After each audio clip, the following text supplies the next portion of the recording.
Bismillahirrahmanirrahim. Assalamualaikum warahmatullahi wabarakatuh. Alhamdulillahirabbil alamin wa bihi nasta'in ala rabbil wassalatu wassalamu ala asyrofil mursalin wa ala alihi washabbihi ajmain amma ba'du. Pertama dan utama marilah kita panjatkan puji syukur kepada Allah Subhanahu wa taala. Salawat dan salam semoga tercurah selalu kepada junjungan Islam Nabi kita Nabi Muhammad SAW beserta keluarganya, para sahabatnya, insya Allah kita selaku umatnya semoga mendapat syafaat yang akhir. Amin ya rabbal alamin. Yang terhormat rekan-rekan guru dan staf SDN 1 Limpu, pada hari ini saya Juhartono, calon guru penggerak angkatan 9 Kabupaten Cirebon, akan menyampaikan desiminasi pemahaman, yaitu pada desiminasi ini bertemakan budaya positif. Bapak Ibu yang saya hormati, baik, kita akan tampilkan ya slide-nya, yaitu desiminasi pemahaman budaya positif. Jadi perlu Bapak Ibu ketahui, pada desiminasi ini adalah kami atau saya sebagai calon guru penggerak mendapatkan ilmu dari bulan Agustus sampai dengan sekarang Oktober ya. Beberapa pembelajarannya dilakukan secara daring maupun luring. Kemudian apa yang didapatkan dari pendidikan guru penggerak ini sudah sepatutnya atau selayaknya itu dibagikan ke rekan-rekan guru, sehingga ilmu yang ada dalam pendidikan guru penggerak dapat ditransfer atau dibagikan ke rekan-rekan guru. Dan bentuk aplikasinya yaitu sekarang kita melaksanakan desiminasi. Jadi desiminasi itu adalah rangkuman pendidikan selama 3 bulan dari Agustus, September, Oktober. Ini akan saya sampaikan ilmunya ya. Ya baik. Yang saya sampaikan adalah budaya positif di sekolah. Budaya apa saja ya kita buat. Baik, sebelum ke materi, ini ada kesepakatan kegiatan. Artinya kesepakatan kegiatan itu, jadi di sini kita sama halnya dengan ibu-ibu atau bapak-bapak di kelas melaksanakan kesepakatan kelas, karena ini kesepakatan kegiatan desiminasi. Ini sedikit ada kesepakatannya. Yang pertama, kesepakatan kita di sini, seluruh peserta memiliki hak untuk berpendapat. Jadi boleh silakan kalau ada yang ditanyakan nanti mengajukan tangan untuk menanyakan ataupun berpendapat. Kemudian yang kedua, berpikiran terbuka dan saling menghormati sesama peserta ya, pemateri. Kemudian berikutnya adalah jika ada salah satu peserta berbicara, maka yang lainnya mendengarkan. Kemudian mengangkat tangan apabila ingin berpendapat atau berbicara. Berikutnya berpendapat atau berbicara setelah dipersilahkan. Jadi kalau ada yang ingin berpendapat, acungkan tangan, nanti dipersilahkan. Kemudian mengikuti kegiatan diseminasi dengan perasaan gembira dan fokus. Jadi ada gembira dan fokus. Kira-kira ada lagi tidak untuk kesepakatan kegiatan ini atau sudah cukup? Teman-teman nih. Cukup ya, bisa dilaksanakan ya kita bersama. Baik. Nah, biar lebih gembira dulu ya, kita bernyanyi dulu ya. Nah, karena ice breaking juga perlu dilakukan. Ibu-ibu juga sering melakukan, bapak-bapak di kelas ya. Kita ice breaking dulu dengan lagu yang ibu-ibu biasa lakukan di kelas, yaitu tentang belajar Pancasila ya. Bersama-sama ibu-ibu dan bapak-bapak kita bernyanyi bersama ya, biar gembira ya. Dimulai nih.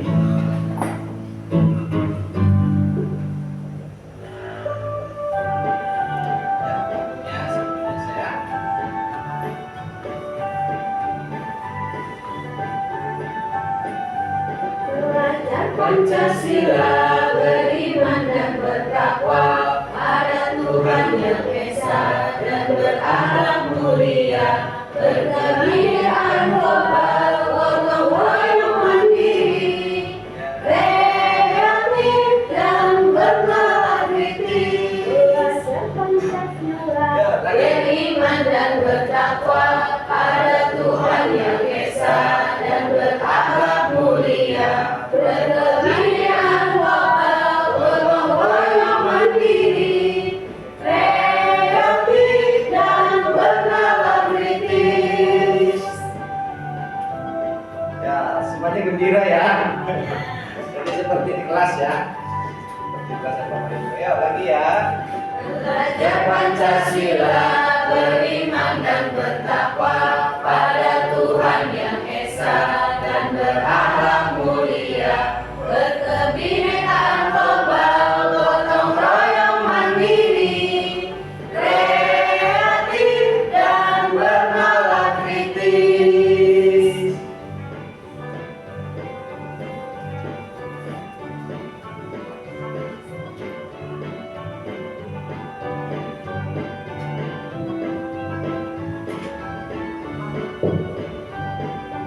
Ya, sekali lagi ya. Beriman dan bertakwa pada Tuhan Yang Esa. Iya, terima kasih. Ternyata sudah ya. Alhamdulillah ini suasananya tambah gembira. English is my second language.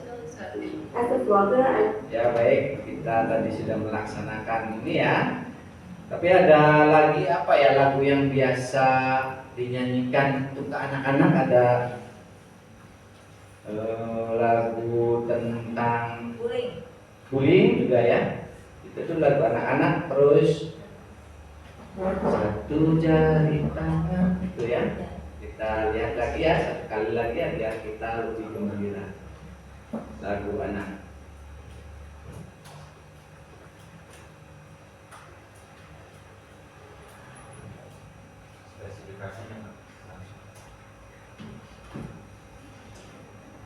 Sekali lagi biar kita lebih gembira ini. Lucu ini. Tunggu dulu, sebelum lanjut nonton, ayo sertakan dulu. Makasih, kita lanjut nonton. Ya, sekali lagi ya. Tapi boleh sama teman sampingnya. Ya. Kita lihat nih ya. Sambil diperagakan ya. Ya. Tangan diputar, lunggu-lunggu, tangan digulung, bola melihat di pagar bundar, kiri, atas, Bawah. berdoa, jari kanan, jari kiri, gabung menjadi dua jembatan. Kanan. Dua jari kiri, gabung menjadi empat, dua kamera cetek. Tiga jari kiri, gabung menjadi enam, buat menara tinggi. Empat jari kiri, gabung menjadi delapan, buat telinga.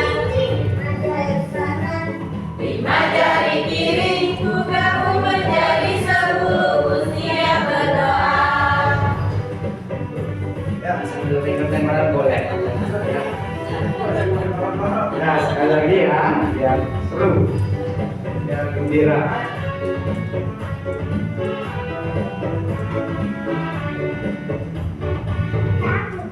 Tangan diputar, gulung-gulung tangan digulung, ular melingkar dipagar bundar, kanan kiri atas bawah siap berdoa. Satu jari kanan, satu jari kiri, ku gabung menjadi dua, ku buat jembatan. Dua jari kanan, dua jari kiri, ku gabung menjadi empat, ku buat kamera cepet. Tiga jari kanan, tiga jari kiri, ku gabung menjadi enam, ku buat menara tinggi. Kanan, empat jari kiri, ku gabung menjadi delapan, ku buat telinga kecil. Jari kanan, lima jari kiri, ku gabung menjadi 10, ku siap berdoa.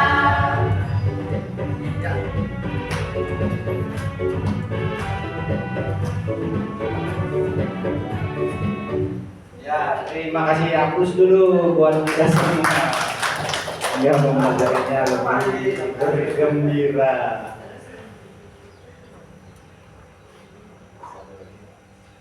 Ya, masuk nanti disambung lagi ya untuk nyanyiannya. Sekarang masuk lagi ke materi ya. Tadi sudah kita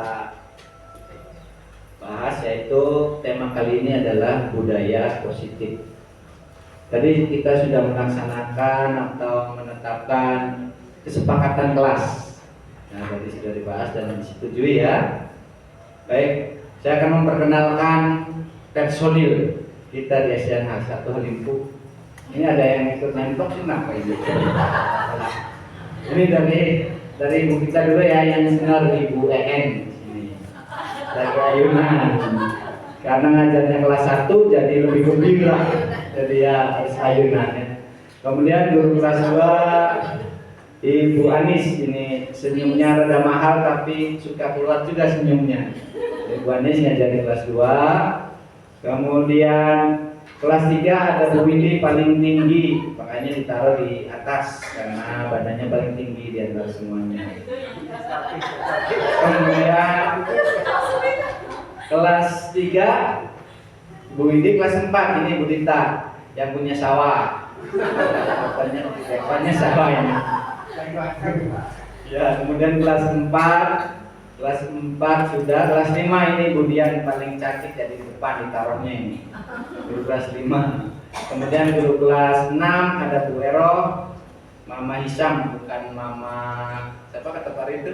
Mama Hamzah, ya, bukan Mama Hamzah tapi Mama Hisam ini. Kemudian saya sendiri guru kelas semuanya lah, rombongan. Jadi semuanya.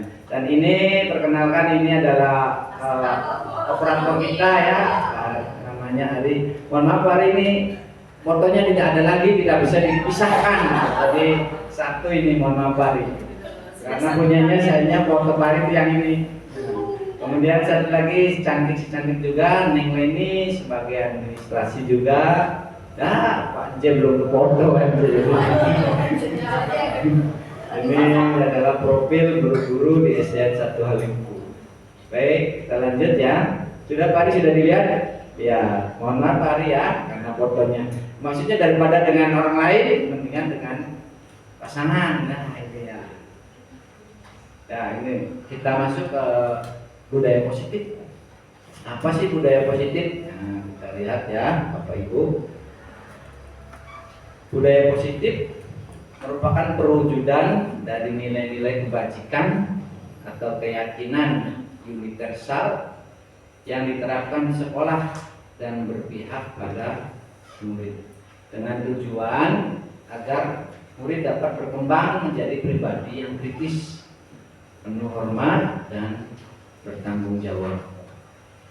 Jadi perlu digarisbawahi, ada di sini nilai-nilai kebajikan atau keyakinan universal. Jadi memang agama kita sudah mengatur tentang kebajikan dan keyakinannya, sudah mengatur.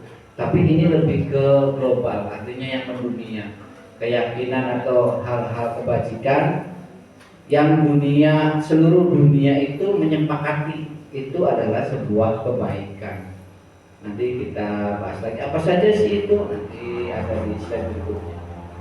Ini adalah budaya positif yang kita sudah laksanakan di sekolah ataupun baru mau ya.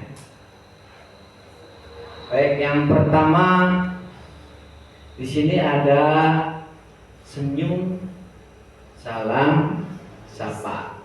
Nah, ini sudah dilakukan.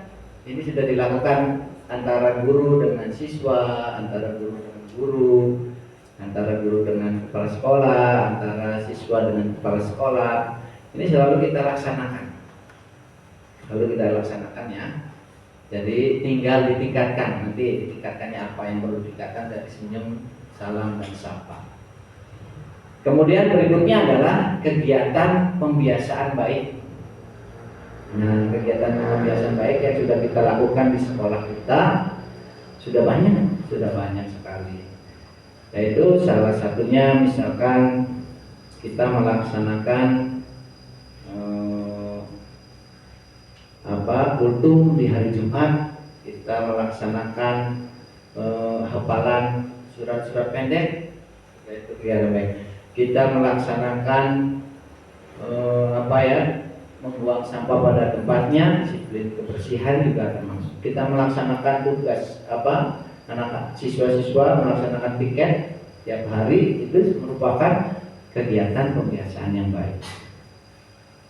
Kemudian berikutnya adalah budaya positif yang sudah kita laksanakan adalah membiasakan perilaku baik yang bersifat spontan, yang langsung ini sih ya, yang langsung. Jadi contohnya begini, saat anak atau kita ya sebagai seorang guru melakukan kesalahan, misalkan menabrak teman kalau anak-anak ya, terus langsung meminta maaf, mohon maaf ya karena tidak sengaja.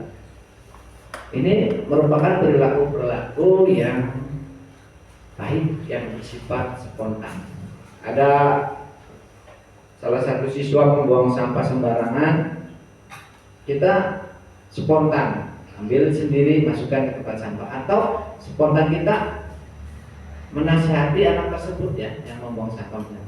Ayo sampahnya diambil, ditaruh di tempat sampah. Jadi itu adalah membiasakan perilaku baik yang bersifat spontan, dan banyak lagi. Saya kira kalau dibuka secara luas ya, banyak hal-hal yang spontan yang bernilai positif yang Bapak Ibu sudah lakukan terhadap siswa. Kemudian berikutnya adalah gerakan literasi sekolah. Gerakan literasi sekolah ini gerakan istilahnya membaca ya, membaca. Ini anak-anak sudah ada, sudah terbiasa. Hanya saja belum secara maksimal kita laksanakan ya. Hanya ya memang gerakan literasi ini sudah ada di sekolah kita. Hanya saja perlu ditingkatkan.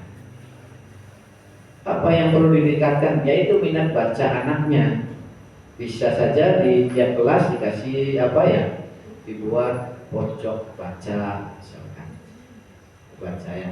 Dan alhamdulillah di sekolah kita sudah pernah dikunjungi dari dinas perpustakaan ya, Bapak Ibu ya, keliling sampai ke sini, dan alhamdulillah anak-anak sangat antusias. Itu indikasi bahwa anak-anak kita, murid-murid kita itu semangat untuk membaca. Kemudian berikutnya adalah kegiatan ekstrakurikuler. Kegiatan ekstrakurikuler itu di luar jam pembelajaran ya. Kita sudah laksanakan pramuka. Kemarin juga sudah diverifikasi pramuka ada apa di sekolah ini. Alhamdulillah ada ya. Dan dilaksanakan setiap saat. Anak-anak memakai pramuka lengkap. Kemudian apalagi kegiatan ekstrakurikuler? misalkan olahraga, atletik, kemudian sepak bola mini, kita laksanakan, itu merupakan kegiatan ekstrakurikuler. Kemudian ada lagi penerapan kelas, penerapan keyakinan kelas. Ini modal. Penerapan keyakinan kelas adalah modal kita sebagai seorang guru untuk mengarahkan kebaikan kepada siswa. Nah, nanti bahasan ini akan dibahas berikutnya, sehingga nanti bapak-bapak, ibu-ibu bisa membuat keyakinan kelas. Keyakinan kelas. Ini nanti berikutnya ya. Baik, sebelum ke keyakinan kelas, saya ingin menggarisbawahi yang awal, senyum, salam, dan sapa. Di sekolah kita sudah ada bibit baik itu ya, sudah ada. Tetapi belum maksimal. Contoh begini. Kalau saya atau guru lewat ya, misalkan sudah anak-anak sudah di rumah ya, atau sedang bermain di luar, anak-anak selalu senyum dan menyapa, Pak, selamat pagi Pak, selamat siang Pak. Kadang anak-anak suka keder, ini pagi, siang atau malam keder anak-anak. Sehingga kadang ketemu saya siang, anak-anak selamat pagi Pak. Kadang kalau yang anak-anak kan berbeda-beda ya, itunya ya, siswa kita udah berbeda-beda karakternya. Ada juga yang langsung Pak Jo, dan seperti itu misalkan. Jadi sayangnya mau jawabnya keder juga kalau seperti itu.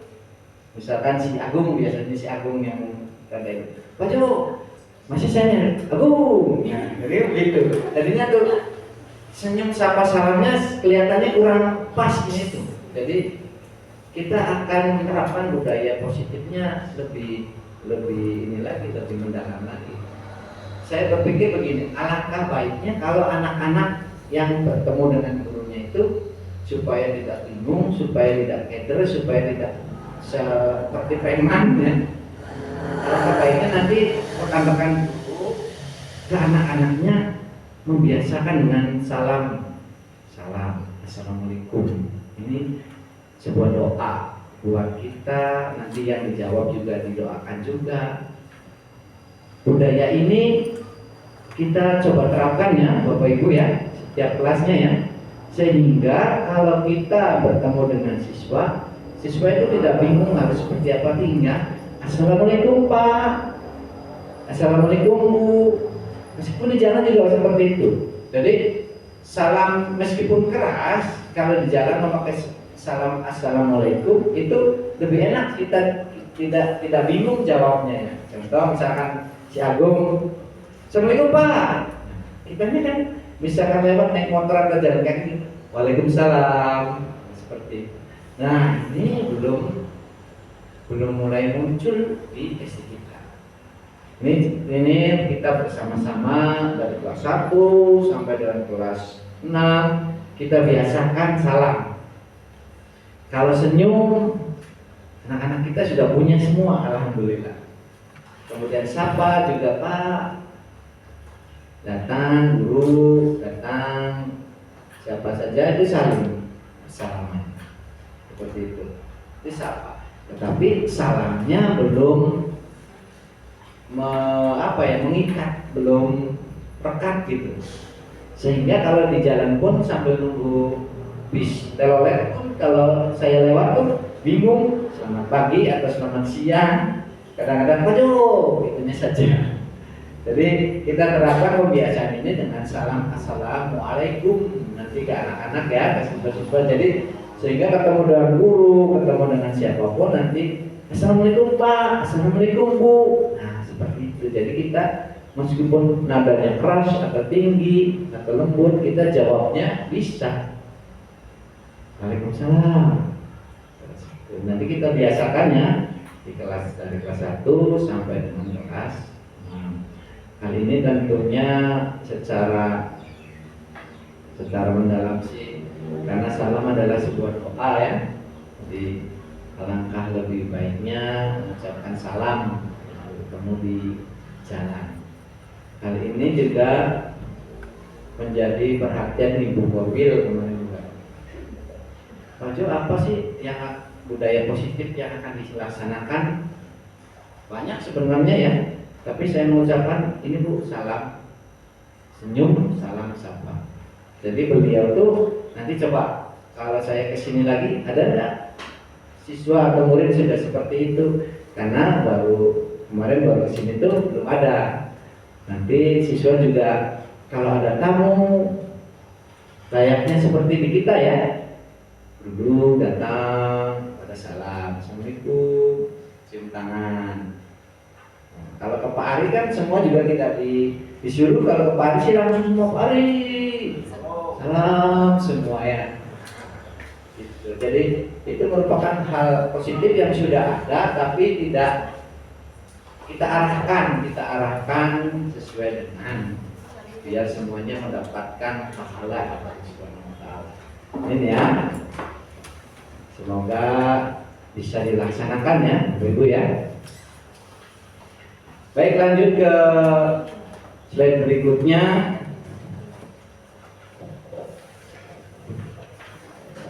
Apa yang harus kita lakukan untuk menciptakan budaya positif di sekolah? Yang tadi sudah sedikit dijelaskan ya, pasti. Nah, ini beberapa hal yang bisa dilakukan kita di sekolah. Yang pertama adalah perubahan paradigma belajar, disiplin positif dan nilai-nilai kebajikan. Ini yang pertama ya. Kemudian yang kedua, kita akan memakai teori motivasi, hukuman dan penghargaan serta restitusi. Nah, nanti akan kita bahas ya, mana yang lebih baik. Hal-hal ini, teori motivasi ini, saya sudah lihat di SD ini sudah ada semua. Cuma tinggal mengarahkan mana sih yang lebih baik. Kemudian apakah kita harus memberi hukuman, apakah kita memberi motivasi atau memberi penghargaan, atau nanti kita akan belajar tentang restitusi.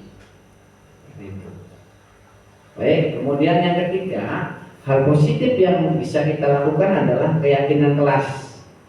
Ini modal dasar saya tadi, modal awal ya saya sampaikan tadi, yaitu keyakinan kelas.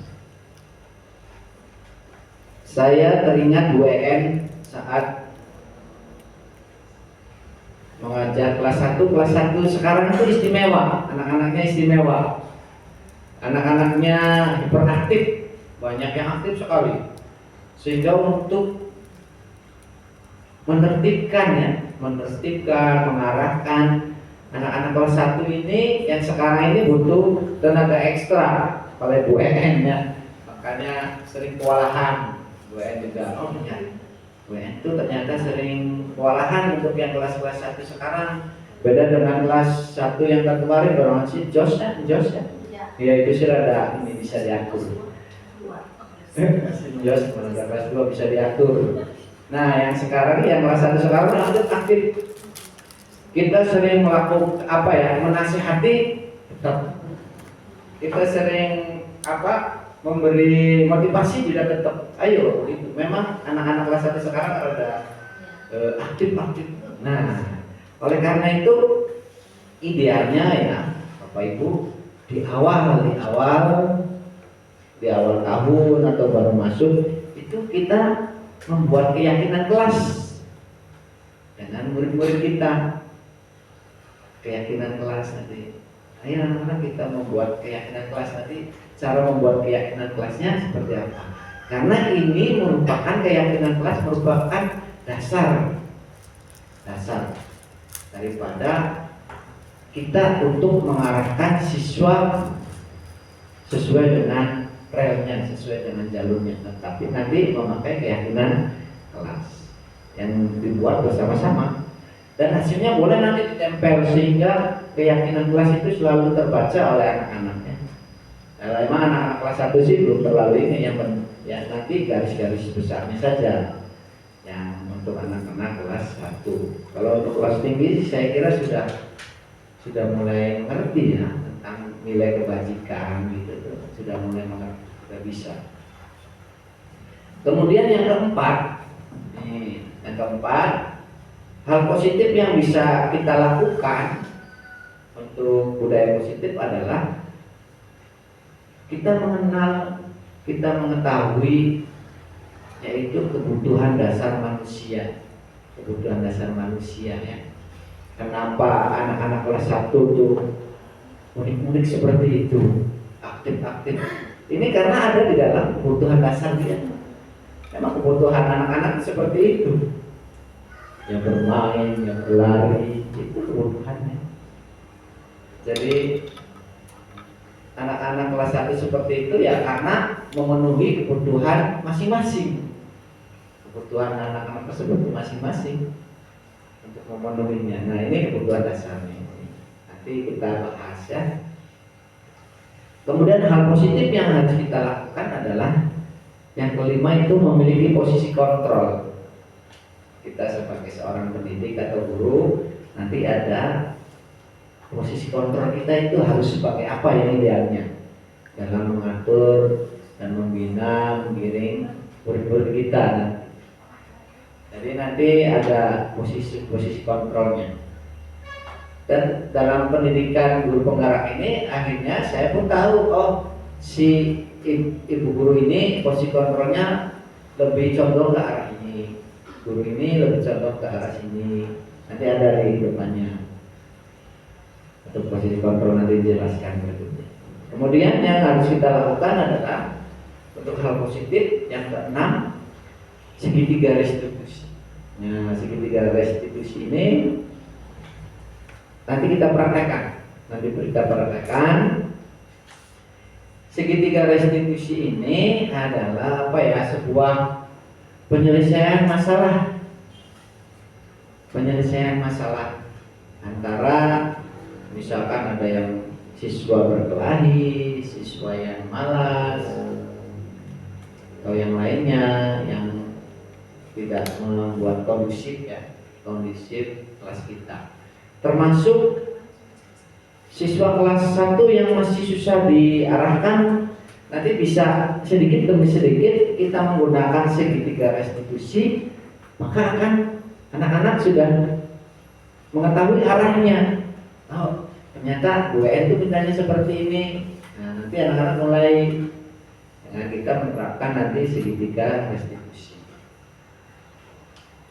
Baik, berikutnya ini perubahan paradigma belajar disiplin positif dan nilai-nilai kebajikan. Ini yang perlu kita tanamkan dan sebenarnya kita sudah mengetahui untuk pendidikan orang dewasa, nilai-nilai kebajikan ini semua sudah tahu, sudah mengetahui. Tinggal kita menerapkan pada anak-anak, pada siswa. Di sini ada perubahan paradigma belajar. Coba Bapak Ibu mengepalkan tangan. Yuk kita bersama-sama mengepalkan tangan dan membayangkan di dalam kepala tersebut ada benda yang sangat berharga bagi Bapak Ibu. Berharga ya. Saya kira kalau berharga tuh kertas merah yang ada nolnya 5. Ini mulai berharga ini ya, ceritanya berharga. Ada di dalamnya itu kertas warna merah yang digulung nih, ada nolnya 5. Mumungnya itu berarti tinggal satu-satunya ini. Berarti berharga sekali ini ya. Dikepal. Kemudian Bapak Ibu diminta untuk membuka kepalan tangan tersebut dengan berbagai cara. Bu, buka sih Bu kepalanya Bu. Wow. Ini tinggal satu-satunya, maka terus digenggam terus ini. Nih, berbagai cara dibujuk, digoda, diancam di hati. Ayo, buka enggak?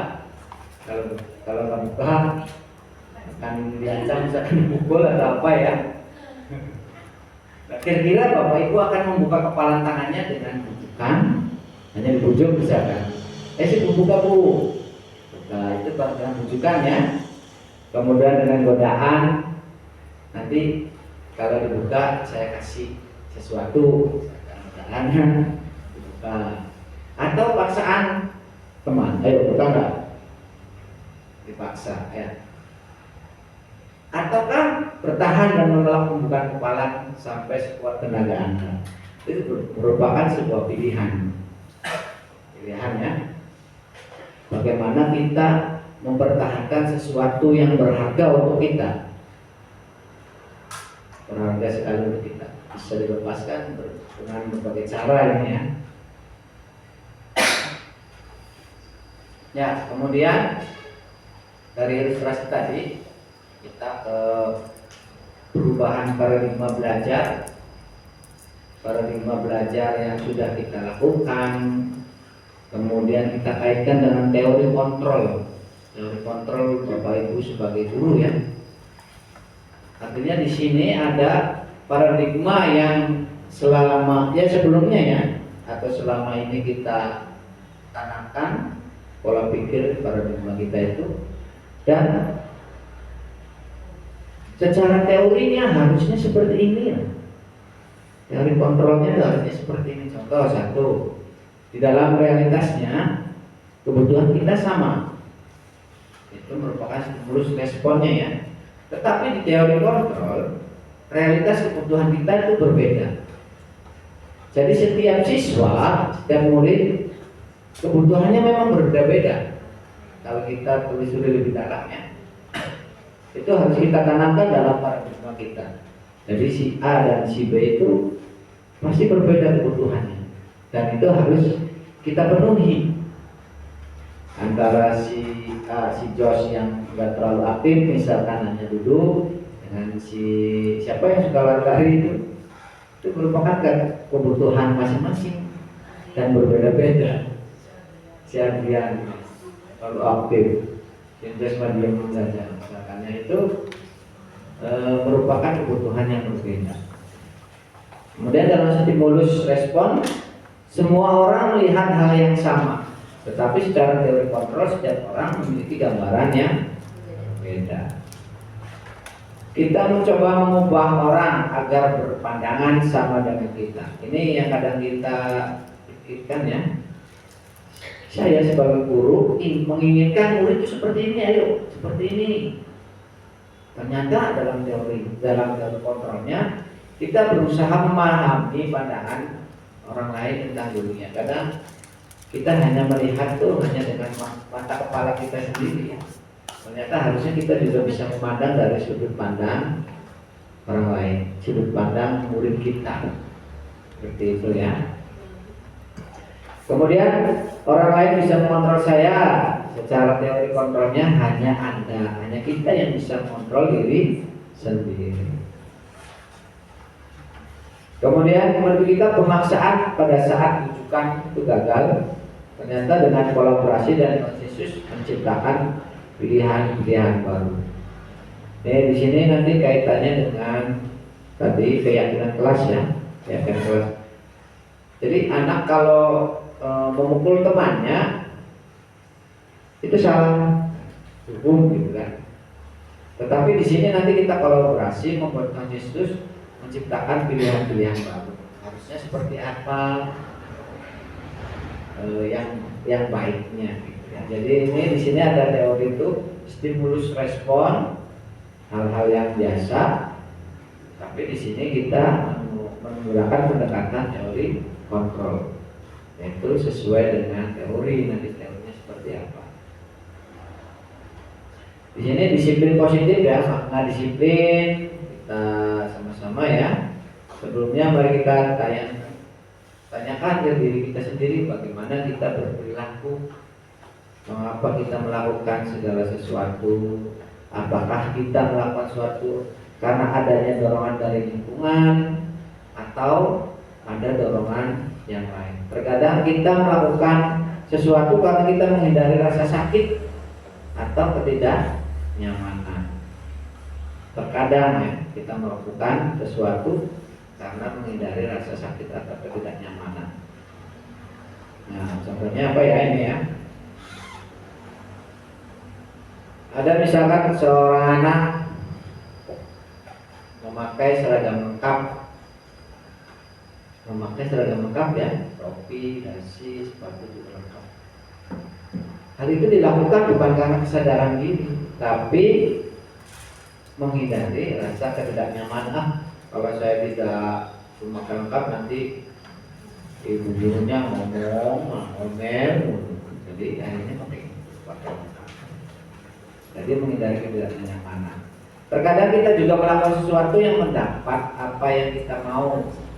Disiplin positif merupakan unsur utama dalam terwujudnya budaya positif yang kita cita-citakan di sekolah. Kebanyakan guru berpendapat bahwa kalau saja anak-anak kita disiplin, pasti mereka akan bisa belajar. Apakah Bapak Ibu memiliki pendapat yang sama?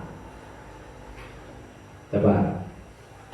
Kalau saja anak-anak bisa disiplin, pasti mereka akan bisa belajar. Sama nggak kira-kira pendapatnya seperti itu? Kalau anak-anak disiplin, pasti mereka juga bisa belajar. Jadi memiliki pendapat yang sama ya tentang hal ini. Nah, di dalam disiplin positif ini, Ki Hajar Dewantara mengartikan disiplin itu sebagai bentuk kontrol diri. Disiplinnya anak-anak, disiplinnya guru, itu merupakan bentuk kontrol diri, yaitu belajar untuk kontrol diri agar dapat mencapai suatu tujuan yang mulia.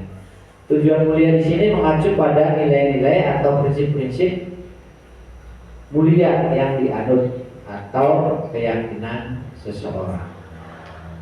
Ya, jadi kalau anak-anak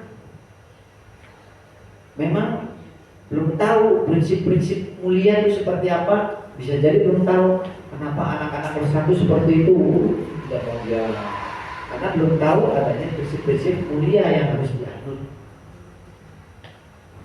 Seperti itu ya. Atau keyakinan seseorang. Jadi anak-anak kelas 1 yang baru itu belum paham aturan kita di kelas, aturan kita di sekolah seperti apa, belum tahu. Jadi seperti itu, ditambah dengan lingkungan di rumahnya. Meskipun kita kadang memberitahu kalau sedang upacara jangan ada yang jongkok ya, kelas 1 sih selalu begitu, jongkok. Padahal sudah diberitahu oleh kitanya.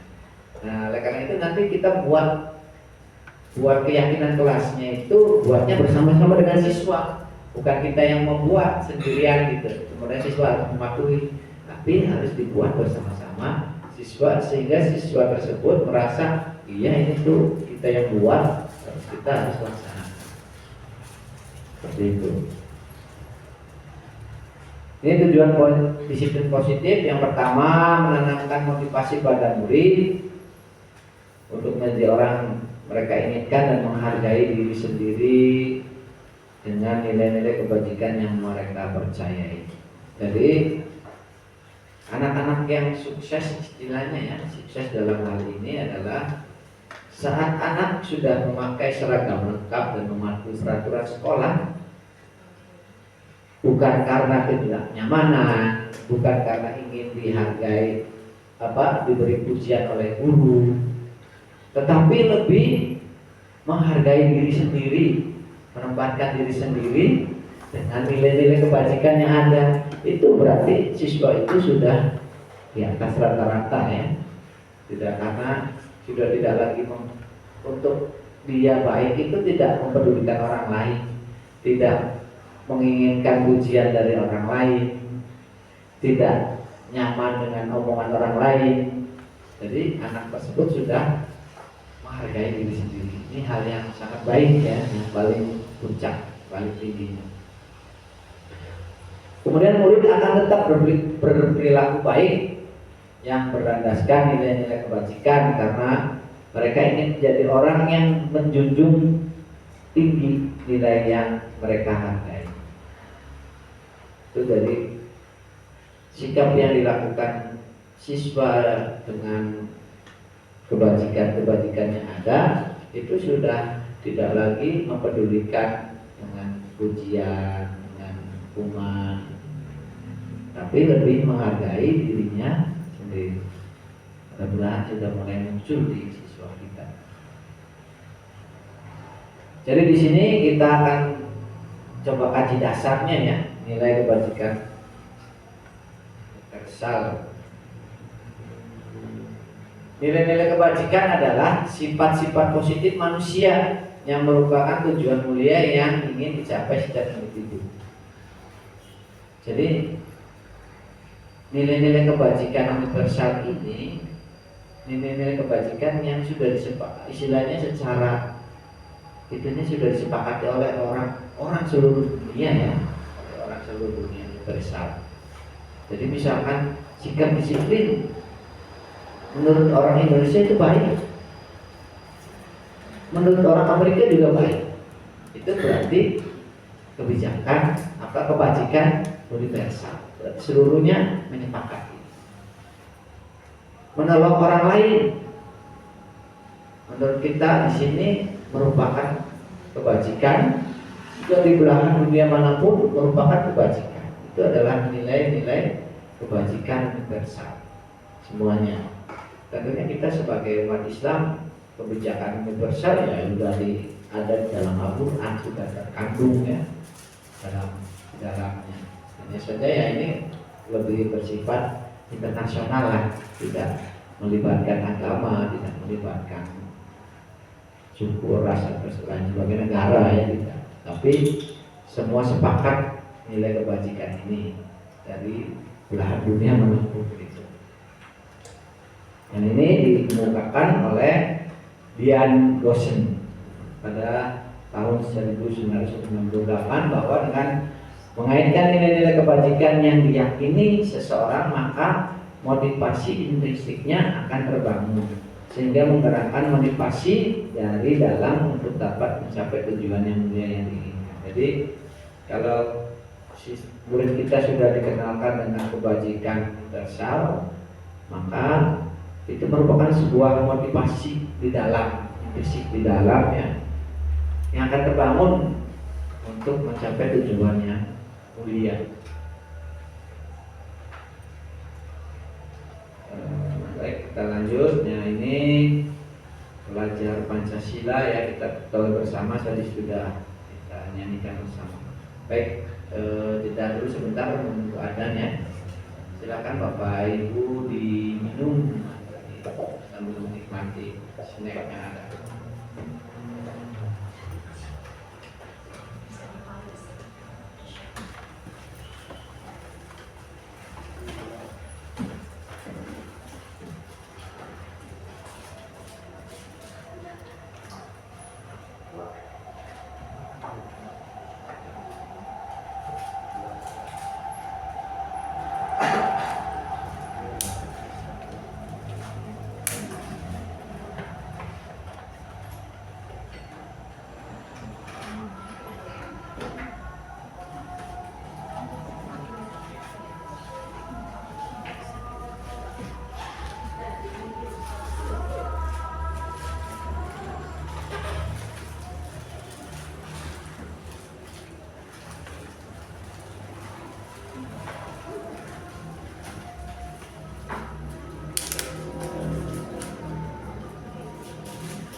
Gampang lagi ini jadi potong lagi.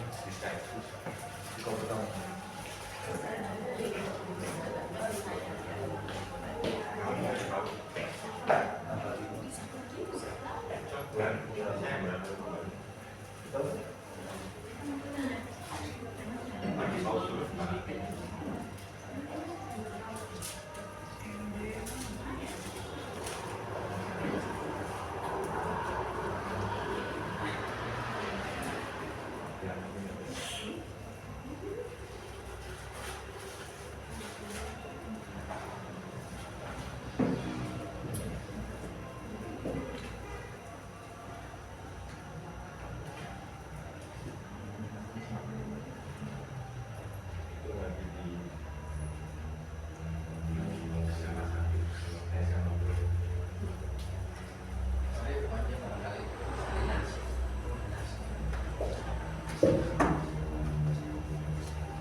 Rekan-rekan guru yang saya hormati, kita lanjutkan saja ya. Kita lanjutkan materi kita sesuai dengan kurikulum sekarang ya, yang kita sudah laksanakan, yaitu kita sudah mengenal tentang profil pelajar Pancasila, dan kita mengenalkan ke murid ya, ke siswa ya. Yang pertama beriman, bertakwa kepada Tuhan Yang Maha Esa dan berakhlak mulia. Kemudian kedua, mandiri. Ketiga, bernalar kritis. Keempat, berkebinekaan global. Kelima, bergotong royong. Dan keenam, kreatif. Profil pelajar Pancasila ini sebenarnya mengambil daripada kebajikan universal ya. Kebajikan universal kemudian diambil menjadikan sebuah profil pelajar Pancasila yang sesuai dengan kebudayaan di Indonesia ya. Hal ini diperlukan. Jadi kebajikan-kebajikan dalam profil pelajar Pancasila ini merupakan dasar yang kita harus tanamkan kepada murid untuk bisa menghadapi nanti di Indonesia Emas ya, tahun 2045. Ini harus kita tanamkan sedini mungkin dan harus dimiliki oleh setiap murid.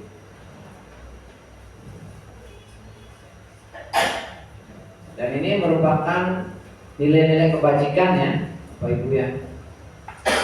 Kebajikan tapi universal, semua semua mengakui bahwa rasa peduli ini,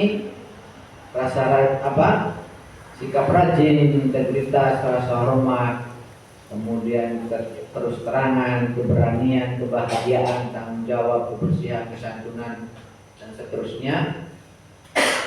Ini merupakan kebajikan universal. Kebajikan universal. Kebajikan yang diakui oleh seluruh manusia. Tetapi dalam kurikulum kita ambil apa saja yang diperlukan untuk menyiapkan murid-murid kita di masa yang akan datang. Ini yang tadi yang kita akan siapkan itu profil belajar Pancasila. Ini untuk bekal murid-murid di masa yang akan datang. Tentunya dari kebijakan universal ini ya. Dan semua ini saya yakin sudah ada di dalam Islam ya, di dalam kitab suci kita. Semuanya ada nih nilai kebajikan di sini. Hanya saja ini penemunya orang luar negeri ya, jadi dibuat seperti ini. Baik, kita baru memasuki yang kedua ini. Teori motivasi hukuman dan penghargaan restitusi. Kita masuk ke yang kedua. Nah, sekarang kita akan bertanya pada diri sendiri nih. Bagaimana selama ini kita berperilaku? Mengapa kita melakukan segala sesuatu? Apakah kita melakukan sesuatu karena adanya dorongan dari lingkungan atau dorongan dari yang lain? Pernahkah kita melakukan sesuatu untuk mendapatkan senyuman atau mendapat hadiah dari orang lain? Ini pertanyaan yang dijawab oleh masing-masing ya. Ini ada motivasi perilaku manusia ini, motivasinya nih. Yang pertama adalah orang melakukan sesuatu untuk menghindari ketidaknyamanan atau hukuman. Misal anak mengerjakan tugas ya, misalkan PR dari gurunya. Dia mengerjakan, tetapi tujuan mengerjakan itu supaya tidak dihukum oleh guru, oleh bapak atau ibu guru, atau supaya kalau saya mengerjakan PR nanti ibu guru saya itu tidak ngomel-ngomel, tidak dimarahin, jadi dia mau mengerjakan PR. Ini yang paling rendah ya. Ini tingkat yang paling rendah dari motivasi perilaku manusia. Biasanya orang yang motivasi perilakunya untuk menghindari hukuman atau ketidaknyamanan akan terjadi apabila saya tidak melakukan. Yang terjadinya nanti ya. Ini yang terendah ya, motivasi yang terendah. Kemudian ada juga anak kita ya, siswa kita, saya mau mengerjakan PR biar mendapatkan imbalan atau penghargaan.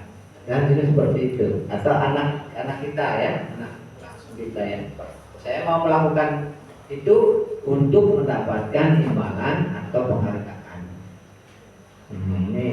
Ini satu tingkat di atas motivasi yang pertama, masih mending ya.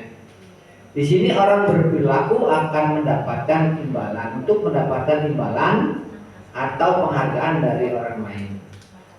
Orang dengan motivasi ini akan bertanya apakah yang akan saya dapatkan apabila saya melakukan. Biasanya ada ya, benar nggak ibu bapak? Murid kita yang selalu caper. Nah, kalau caper biasanya yang caper itu apa? Bahasa itu cari perhatian. Biasanya siswa yang seperti itu tuh lebih kecondongnya segala sesuatunya ingin mendapat imbalan atau penghargaan, baik berupa ucapan dari kita ya, meskipun kita tidak pelit ke anak-anak untuk ucapan ya bagus sekali, hebat sekali, itu juga kan harus kita lakukan. Tapi kadang anak-anak itu selalu menginginkan hal itu terus, menginginkan hal itu. Saya mau cepat selesai biar sama ibu gurunya dikasih jempol. Itu motivasinya kelas tengah ya. Kelas tengah atau mengharapkan penghargaan, mengharapkan imbalan itu di tengah. Di atasnya yang tadi yang menghindari hukuman. Kemudian ada lagi tipe orang yang menjadi orang yang inginkan menghargai diri sendiri dengan nilai-nilai yang mereka percaya. Ini yang paling tingginya yang ini ya. Orang dengan motivasi ini akan bertanya, akan menjadi orang yang seperti apa apabila saya melakukan ini untuk diri sendiri. Maka mereka melakukan segala sesuatu karena nilai-nilai mereka yang diyakini dan menghargai. Dan mereka menjadi orang yang melakukan nilai-nilai yang mereka yakini tersebut. Ini adalah motivasi yang membuat seseorang memiliki disiplin positif karena motivasi perilakunya bersifat internal bukan eksternal. Jadi kalau sudah ada siswa yang sudah melakukan ini dari dirinya sendiri, menghargai dirinya, maka itu yang paling tinggi. Saya mengerjakan PR itu bukan karena untuk orang lain, bukan untuk mendapat imbalan, bukan untuk barangkali untuk berhukum, tapi untuk peningkatan kualitas diri. Ini yang paling tinggi. Perilaku manusia yang ini yang paling bagus. Bapak Ibu yang saya hormati, ada beberapa tipe ya, kita bagikan menjadi 3 ini ya dalam kita berkehidupan bersama murid ya. Biasanya kita sudah pernah melakukan hal-hal seperti ini ya. Yang pertama hukuman, kemudian konsekuensi, dan yang ketiga restitusi.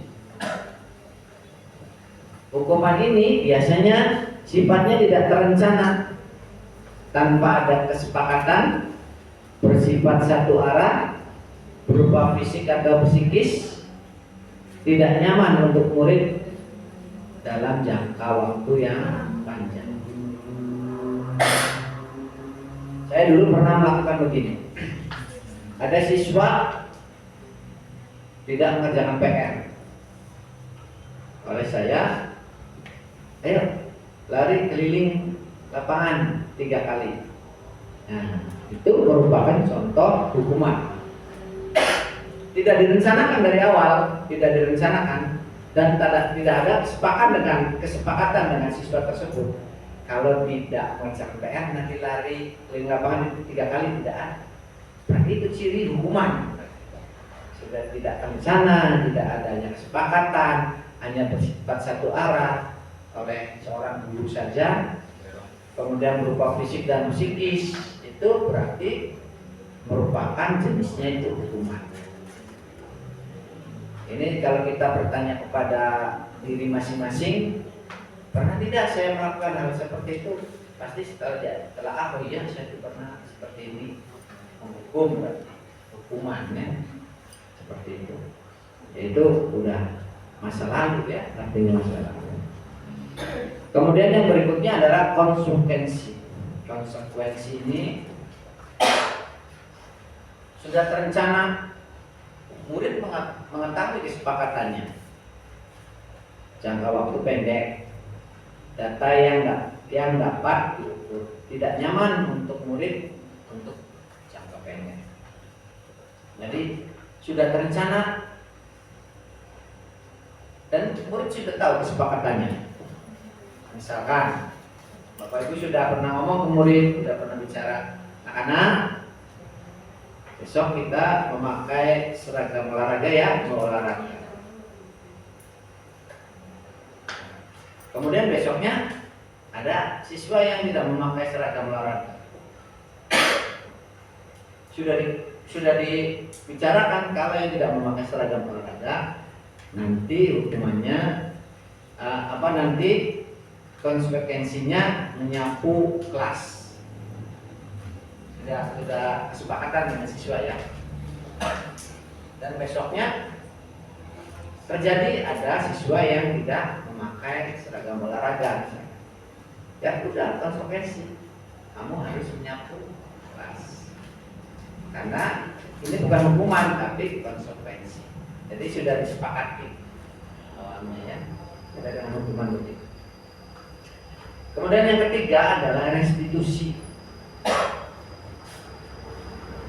Restitusi ini merupakan proses kolaboratif yang mengajarkan murid untuk mencari solusi untuk masalah mereka dan membantu murid berpikir tentang orang seperti apa yang mereka inginkan dan bagaimana mereka harus memperlakukan orang lain.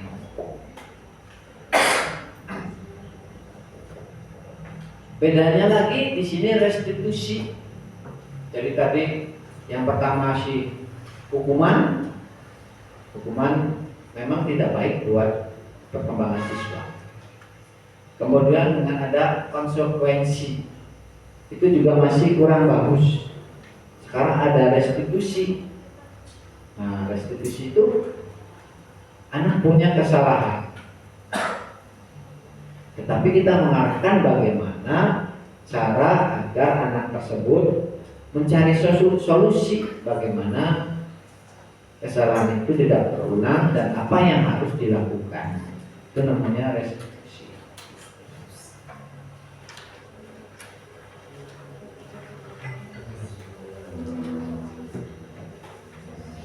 Ya, nanti kita akan jelaskan lagi apa untuk restitusi ya. Sekarang kita bertanya pada diri sendiri dulu. Apakah kita pernah memberikan penghargaan terhadap siswa? Pernah tidak Bapak Ibu? Pernah ya? Semua pernah. Mengapa kita memberikan penghargaan terhadap siswa tersebut? Karena siswa tersebut berprestasi misalkan ya, atau siswa tersebut sudah mematuhi disiplin kelas, sudah mematuhi peraturan, maka diberikan penghargaan. Yang berikutnya adalah apakah yang terjadi jika Anda atau kita tidak memberikan penghargaan itu lagi? Kita biasa memberi penghargaan ya pada saat siswa berprestasi. Misalkan ranking 1 dapat buku, ranking 2 dapat pulpen. Apakah yang terjadi jika kita tidak memberikan penghargaan itu lagi? Tiba-tiba diberhentikan, tidak diberi hadiah lagi. Kira-kira menurut Bapak Ibu, anak-anak menjadi apa? Ya, nggak dapat hadiah, kamu sih ya malas ya. Kakak dulu sama ibu ini sih nggak dapat hadiah.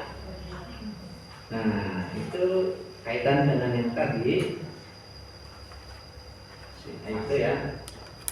Berarti anak tersebut itu segala sesuatu mengerjakannya hanya ingin mendapatkan imbalan dan penghargaan, belum sampai ke tingkat berikutnya.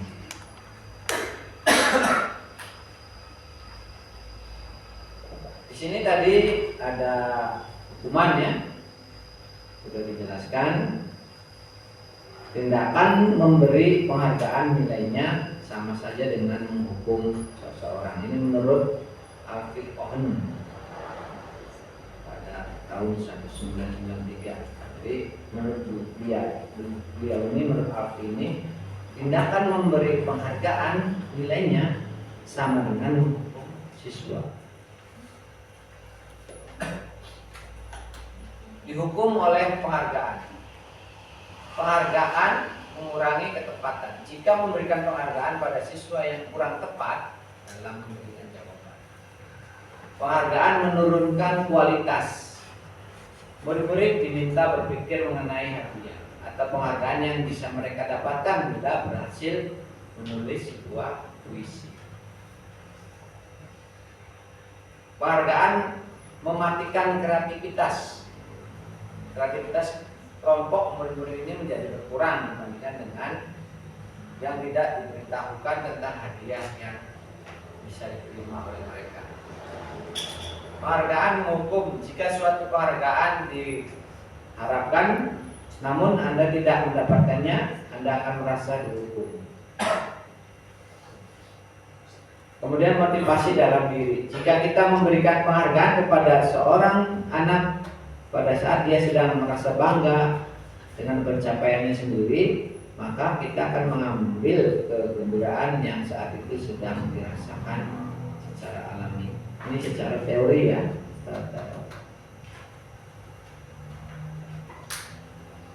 Ini pengaruh jangka pendek dan jangka panjang.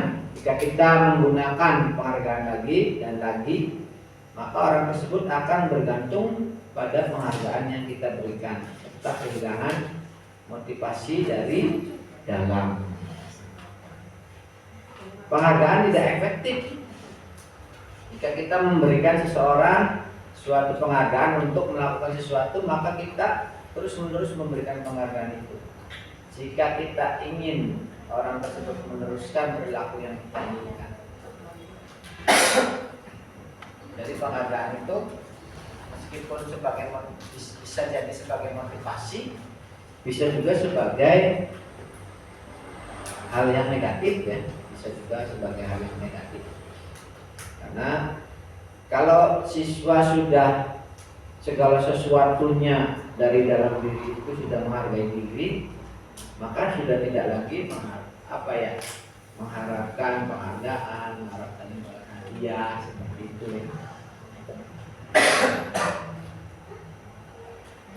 Nah, kita akan bicara tentang restitusi. Jadi yang sudah disampaikan tadi, restitusi merupakan proses kolaboratif yang mengajarkan murid untuk mencari solusi untuk masalah mereka dan membantu murid berpikir tentang orang seperti apa yang mereka inginkan dan bagaimana mereka harus memperlakukan orang lain. Tujuan segitiga restitusi, yang pertama, guru mengetahui restitusi sebagai salah satu cara menanamkan disiplin positif pada murid sebagai bagian dari budaya positif di sekolah. Yang kedua, tujuan dari segitiga restitusi ini adalah guru dapat menerapkan restitusi dalam membimbing murid berdisiplin positif agar menjadi murid merdeka. Yang ketiga, guru dapat menganalisis dengan sikap reflektif dan kritis penerapan disiplin positif di lingkungan sekolah, di lingkungannya ya. Ini tujuannya. Baik. Bahasan yang ketiga yaitu keyakinan kelas.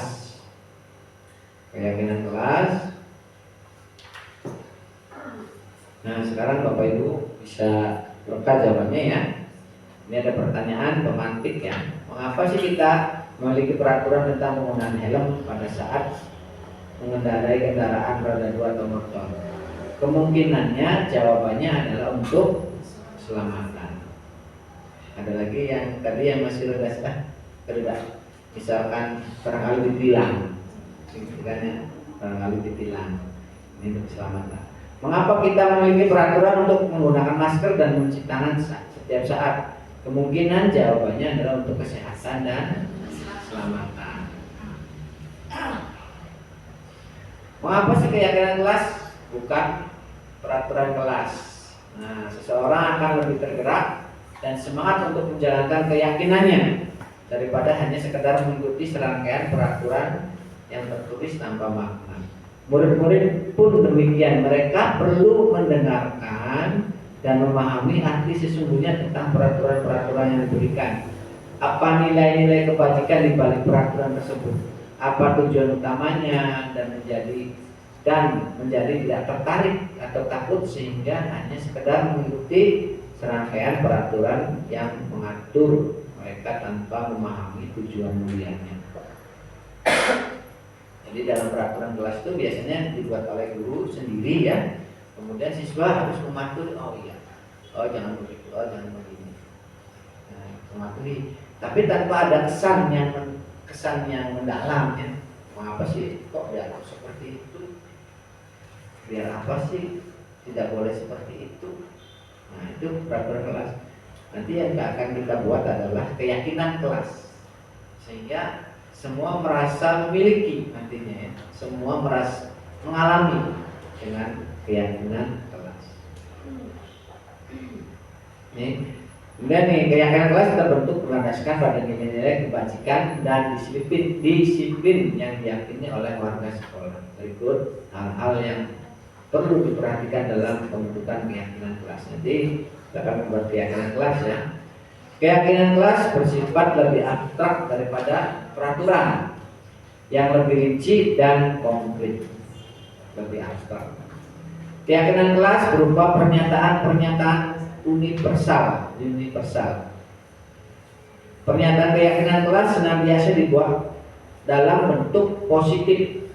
Jadi kalau ada peraturan kelas begini, jangan membuang sampah sembarangan. Itu masih bersifat negatif ya, karena ada kata jangan. Nanti untuk keyakinan kelas diubah menjadi positif. Coba, jangan membuang sampah sembarangan. Jadi nanti dirubah menjadi kalimat positifnya seperti apa Bapak Ibu? Buanglah sampah pada tempatnya. Itu merupakan perbedaannya ya.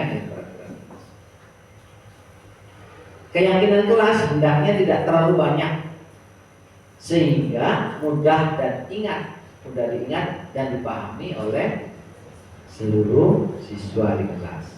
Keyakinan kelas sebaiknya sesuatu yang dapat diterapkan di lingkungan sekolahnya. Semua warga kelas hendaknya ikut berkontribusi dalam pembuatan keyakinan kelas lewat kegiatan curah pendapat. Kemudian bersedia meninjau kembali keyakinan kelas dari waktu ke waktu. Jadi keyakinan kelas itu merupakan kebajikan universal yang dibuat berkolaborasi bersama siswa, guru dan siswa. Seperti itu ya, nanti kita akan membuat keyakinan kelas. Ini ciri-ciri daripada keyakinan kelas. Sekarang bagaimana sih membentuk keyakinan kelas? Nah, ini langkah-langkahnya: mempersilahkan warga sekolah atau murid-murid sekolah atau kelas untuk mencurahkan pendapat tentang peraturan yang perlu disepakati di sekolah atau di kelas. Jadi ini merupakan dasar dulu ya buat kita nanti mengarahkan ke yang benarnya pada siswa. Jadi kita dengan siswa, misalkan dengan siswa kelas 1, kira-kira apa sih anak-anak yang membuat kita jadi teratur di kelas? Misalkan, Bu, tidak boleh makan di kelas. Kan itu. Nah, kita buat kalimat positifnya. Kita buat jadi tidak boleh makan di kelas, tidak bolehnya nanti dihilangkan. Jadinya seperti apa? Makan di luar kelas. Makan di luar kelas pada saat istirahat. Seperti itu keyakinan kelas, jadi tidak menggunakan kalimat negatif. Mencatat semua masukan-masukan para murid warga sekolah di papan tulis atau di kertas besar. Nah ini nih, nggak apa-apa murid mengusulkannya yang bentuk kalimatnya negatif dulu, nggak apa-apa. Bu, nggak boleh makan di dalam kelas. Bu, jangan ribut. Bu, jangan lari-lari. Boleh, nggak apa-apa. Ditulis saja dulu. Anak tuh taunya itu ya. Anak tuh taunya itu. Oh iya, jangan ini. Itu kebajikan yang dimiliki anak. Nanti oleh kitanya dibuat kalimat yang positifnya. Seperti itu. Susunlah keyakinan kelas sesuai dengan prosedur pembentukan keyakinan sekolah atau kelas. Gantilah dalam kalimat yang negatif menjadi kalimat positif. Contoh di sini, jangan berlari di kelas, atau ini apa, koridor ya. Nah, maka dibuatlah positif yang positifnya. Berjalanlah di kelas atau koridor. Nanti misalkan kata anak-anak kelas 1, Bu, jangan berlari-lari di kelas, Bu. Ya, jadi diganti sampai ibunya. Berjalannya yang teratur ketika di dalam kelas. Jadi anak-anaknya pas lihat peraturan, lihat keyakinan, oh ya harus berjalan. Jadi belajar itu nggak boleh.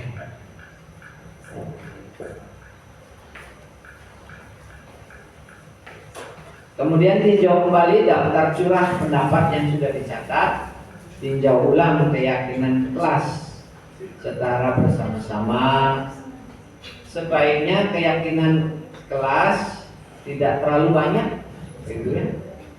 Bisa berkisar antara 3 sampai 7 keyakinan. Bila mana terlalu banyak, maka warga kelas akan sulit mengingatnya, dan akibatnya nanti sulit untuk dijalankan. Jadi kita sekarang sudah berjalan ya, pembelajaran kita ya, seperti Bu En gitu. Dan itu tuh Bu En sudah menemukan sebenarnya hal-hal yang sudah di luar kendali. Misalkannya, ternyata sulitnya tuh di sini. Maka bisa mulai sekarang Bu En itu membuat keyakinan kelas dengan anak-anak supaya nanti anak-anak itu berperilaku sesuai dengan keinginan kita nantinya. Kan dibuat dulu keyakinan kelas, dibuatnya bersama anak-anak nantinya. Dan ditulis nggak apa-apa di kertas besar supaya anak lebih teratur nantinya. Seperti itu. Kunci keyakinan kelasnya. Keyakinan kelas itu sebenarnya bisa ditempelkan di dinding, tapi dengan bahasa yang positif. Ya, keluhan-keluhan Bu En itu tadi kita coba diskusikan dengan anak. Diskusikan dengan anak supaya nanti anak-anak mengikuti dan ditempelkan nantinya. Asal yang buatnya jangan ibu sendiri, tapi buatnya dengan bersama-sama anak. Biar anak meyakini, oh iya ya begitu itu sama dalam diri nantinya. Sehingga apa-apa yang tindakan yang tidak diharapkan tidak muncul kembali nantinya di kelas tersebut. Nih, contoh keyakinan kelas 1 ya, kelas 1 ini. Setiap anggota kelas perlu belajar. Ini tuh awal mulanya sih, misalkan ada anak yang tidak suka menulis, tidak mau menulis, itu kan anaknya muncul tuh. Kalau itu menulis Bu, harus menulis, harus mengerjakan. Maka di sini keyakinan kelasnya muncul. Setiap murid kelas 1 perlu belajar. Ini daripada yang negatif, positif sudah positif. Kemudian setiap anggota kelas perlu senang. Kelas 1 ya masih ya. Karena keyakinan kelas biasanya begini. Bu, tidak boleh menangis di dalam kelas ya. Membuat keyakinan kelas ada yang usul, Bu, kalau di kelas tidak boleh menangis. Ya, untuk tidak boleh menangisnya sama ibu PN-nya dirubah menjadi kalimat positif. Jadi setiap anggota kelas perlu senang. Jadi seperti itu keyakinannya. Kemudian berikutnya adalah setiap anggota kelas perlu melakukan tugas. Nah, ini juga karena kita sering menemukan anak yang tidak menulis di kelas rendah ya, biasanya nggak mau menulis, nggak selesai. Gak apa-apa itu, kalau kita ada peraturan kelas, nanti dibuat keyakinannya bersama siswa itu. Setiap anggota kelas perlu melaksanakan tugas. Kalau kelas tinggi biasanya piket ya. Jadi ini tugasnya misal termasuk keyakinan kelasnya. Kemudian setiap anggota kelas perlu saling menghargai. Nah, ini kaitannya dengan Pak, si A mengejek Pak, si B mengejek bapak saya. Ini biasanya anak-anak itu membuat keyakinan kelasnya tidak boleh ejek-ejekan Pak. Nah, kita buat kalimat positifnya itu seperti ini. setiap anggota kelas perlu saling menghargai. Nggak apa-apa dari anak sih saat membuat keyakinan kelas itu tidak boleh mengejek Pak, tidak boleh memukul. Ya kita buat dalam bentuk positif kalimat. Setiap anggota kelas perlu merasa aman. Ini juga dari kalimat-kalimat negatif yang diutarakan siswa. Misalkan tidak boleh mengganggu Pak saat belajar, kan ada ya anak kelas tinggi ya, apalagi sudah banyak suka mengganggu. Ini buat keyakinan kelasnya perlu merasa aman. Ini kelas 1. Nah ini contoh kelas 5. Selalu bersikap positif. Ini banyak sekali sikap negatif yang itu misalkan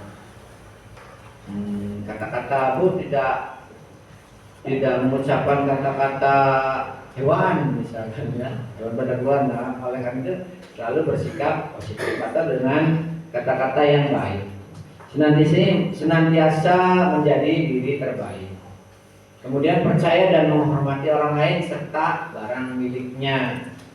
Biasanya di kelas tinggi sudah mulai pinjam pulpen tanpa kasih tahu ya. Nah, di sini dibuatlah keyakinan kelasnya berupa menghormati orang lain serta barang miliknya. Kemudian berkomitmen terhadap setiap tugas. Karena biasanya masih ada yang belum mengerjakan tugas, ini berkomitmen terhadap setiap tugas. Kemudian senantiasa membantu. Biasanya ini dari anaknya tuh tidak membantu, misalnya kita dibuatkan positifnya. Ini kelas 7 SMP ini ya.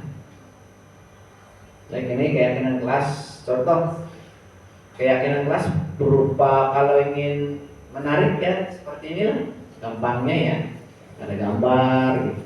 Ini anak-anak udah mengingat. Ini contoh keyakinan kelas 4 nih. Kita saling menghargai.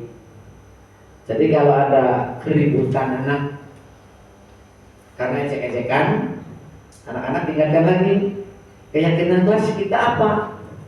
Sini kita harus saling menghargai. Nah, nanti kamu kenapa mengejek? Nanti ada prakteknya ya di segitiga restitusi. Ini contoh keyakinan kelas. Kita saling menghargai, kita saling menghormati, kita selalu menjaga kebersihan, melaksanakan piket kebersihan sesuai jadwal, ketika berbicara harus sopan. Karena hal ini kalau sudah saling mengejek dengan kata-kata kasar, nanti di sini keyakinan kelasnya. Kemudian datang tepat waktu, kita saling menolong. Ini merupakan jenis-jenis keyakinan kelas. Contohnya kelas 4 ya. Nah, ini keyakinan kelas. Nanti ada kaitannya dengan ini ya. Oke, di sini biar sedikit paham juga. Manakah yang merupakan keyakinan kelas? 1. Kembalikan barang ke tempatnya. Ya. Ya. Kedua, dilarang mengganggu orang lain. Bukan. Nah, ini kita buat kalimat positifnya seperti apa Bapak Ibu? Dilarang mengganggu orang lain tuh kata anak-anak. Jadi kita bisa buat positifnya. Saling menghargai. Nah, tadi di sini nih ada.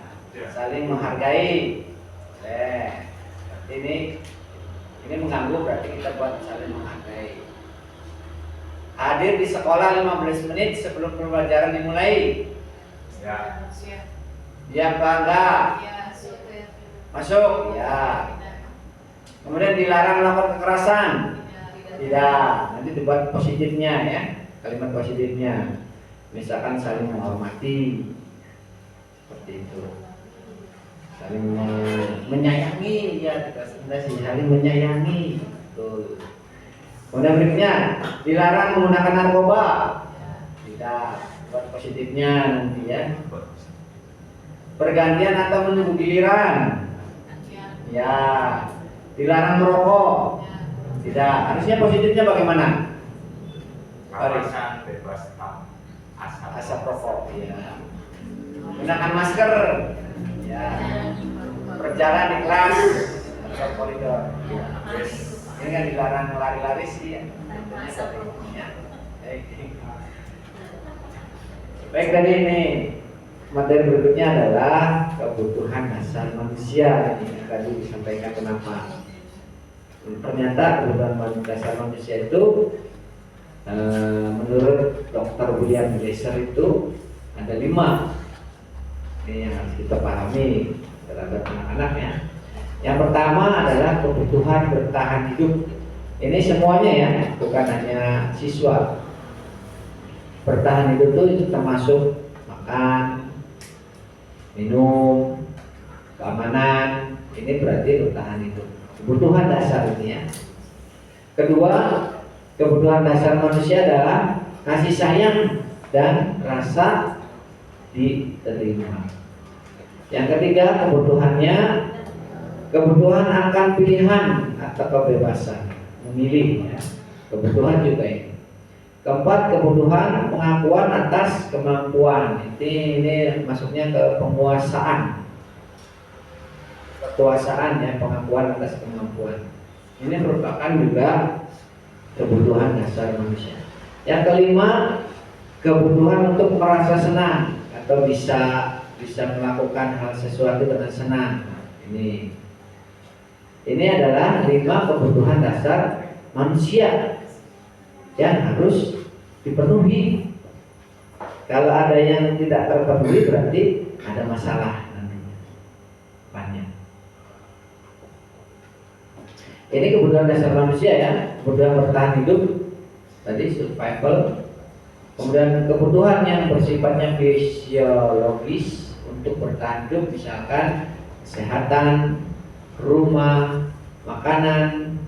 Nah, ini merupakan kebutuhan dasar juga. Kebutuhan yang berikutnya adalah kasih sayang dan rasa diterima. Ini kebutuhan untuk diterima. Berikutnya kebutuhan yang bersifat psikologis. Kemudian ini meliputi kebutuhan akan hubungan koneksi sosial. Kebutuhan ini memberi dan menerima kasih sayang dan kebutuhan untuk merasa menjadi bagian dari suatu kelompok. Ini juga merupakan. Berikutnya adalah penguasaan, kebutuhan pengakuan atas kemampuan. Kemudian ini berhubungan dengan kekuatan untuk mencapai sesuatu, menjadi kompeten, menjadi terampil, diakui atas prestasi dan keterampilan kita, didengarkan dan memiliki rasa harga diri. Kemudian kebebasan dalam menentukan akan pilihan. Kemudian kebutuhan untuk bebas adalah kebutuhan akan mandiri, otonomi, memiliki pilihan dan mampu mengendalikan arah hidup. Kemudian berikutnya adalah kesenangan, kebutuhan untuk merasa senang. Dan berikutnya adalah kebutuhan akan kesenangan adalah kebutuhan untuk mencari kesenangan, bermain, tertawa. Nah, ini merupakan kebutuhan. Baik, berikutnya yang kelima adalah posisi kontrol. Posisi kontrol ini tadi sudah kita bahas sebelumnya, yaitu ini posisi kontrol program disiplin itu berpusat pada murid ya, dikembangkan oleh Dian Wilson. 5 posisi kontrol ini kita sebagai seorang guru biasanya memiliki posisi kontrol ini. Nanti kita telaah mana yang baik, mana yang tidak baik. Posisi kontrol yang pertama adalah penghukum. Posisi kontrol yang kedua adalah pembuat merasa bersalah. Posisi kontrol yang ketiga sebagai teman. Posisi kontrol yang keempat pemantau. Posisi yang kelima manajer. Bapak Ibu, ini adalah sikap kita terhadap murid ya. 5 ini posisi kita ini, 5 ini posisi kita terhadap murid. Apakah nanti kita tanya ke diri kita masing-masing. Apakah saya itu sebagai guru itu sebagai seorang penghukum atau membuat merasa bersalah, atau saya dengan murid-murid itu seperti teman, atau seperti pemantau atau pengawas, atau sudah seperti manajer. Nah, inilah kasusnya nanti. Ini penghukum, contoh penghukum dulu ya. Menggunakan hukuman fisik maupun verbal. Tadi kalau tidak mengerjakan PR maka suruh lari 3 kali putaran lapangan, itu merupakan penghukum. Kemudian senantiasa bahwa mereka memerlukan sistem alat dapat lebih menekan murid-murid lebih dalam lagi. Posisi penghukum akan berkata, patuhi aturannya, awas, kamu selalu saja salah, pasti selalu berakhir selesai. Nah, jadi itu adalah tipe-tipe penghukum. Senantiasa percaya hanya ada satu cara agar pembelajaran bisa berhasil, yaitu dengan cara diam. Nah, nada suaranya tinggi, bahasa tubuhnya, matanya melotot, jarinya menunjuk-nunjuk arah seperti ini. Terlambat lagi, pasti terlambat, selalu datang terlambat. Kapan bisa datang tepat waktu? Itu adalah contoh-contoh penghukum ke siswa ya. Bagaimana perasaan murid bila guru berbicara seperti itu pada saat muridnya datang terlambat? Hasilnya, kemungkinan siswa murid marah dan mendendam atau bersikap agresif. Bisa jadi sesudah kembali duduk, murid tersebut akan mencoret-coret bukunya atau meja tulisnya. Lebih buruk lagi, sepulang sekolah murid melihat motor atau mobil bapak ibu akan menggores kendaraan tersebut dengan paku. Ini misalkan dampaknya ya pada siswa. Ini penghukum. Ada lagi kalau sikap kita sebagai teman ya, tidak akan menyakiti murid, namun akan tetap berupaya mengontrol murid melalui persuasi. Posisi teman pada guru bisa negatif ataupun positif. Positif di sini berupa hubungan baik yang terjalin antara guru dan murid. Menggunakan hubungan baik dan humor untuk mempengaruhi seseorang, mereka akan berkata, ayo bantulah demi bapaknya. Seperti contoh ini. Ayo ingat, tidak bantuan bapak selama ini. Ingat tidak bantuan bapak selama ini. Ini sebagai temannya. Ya sudah, kali ini tidak apa-apa, nanti ibu bantu bereskan. Nah, misalkan ada anak-anak yang memberantakan apa ya, bahasanya seperti ini kalau sebagai teman. Hal negatif dari posisi teman adalah bila suatu saat guru tersebut tidak membantu, maka murid akan kecewa dan berkata, saya pikir bapak ibu teman saya. Murid merasa kecewa, dikecewakan atau tidak mau lagi berusaha, dampaknya murid akan tergantung pada guru. Nah, dengan teman itu nada suaranya ramah, akrab, bahasa tubuhnya ya. Seperti itu. Bagaimana perasaan murid dengan sikap guru yang seperti ini? Murid akan merasa senang dan akrab. Nah, ini termasuk dampak positifnya. Hanya saja di negatifnya menjadi tergantung pada tersebut.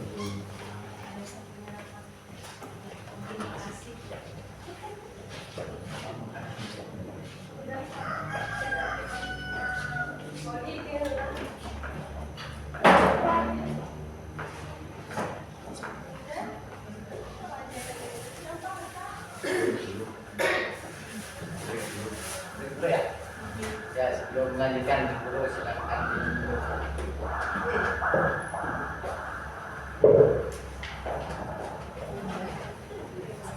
Kebanyakan materi ini banyak.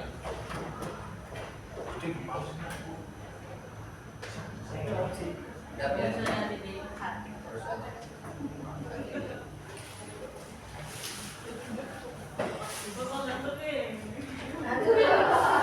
Ya.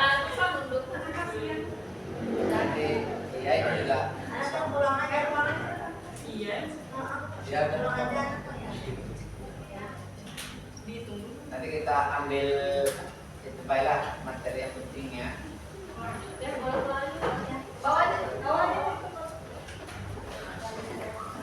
Kita gini. Selesai.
Ya, baik.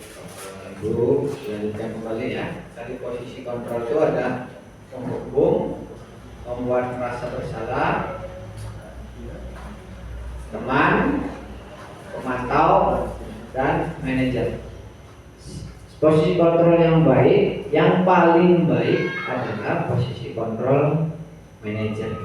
Nih, Bapak Ibu sebagai seorang guru harus bisa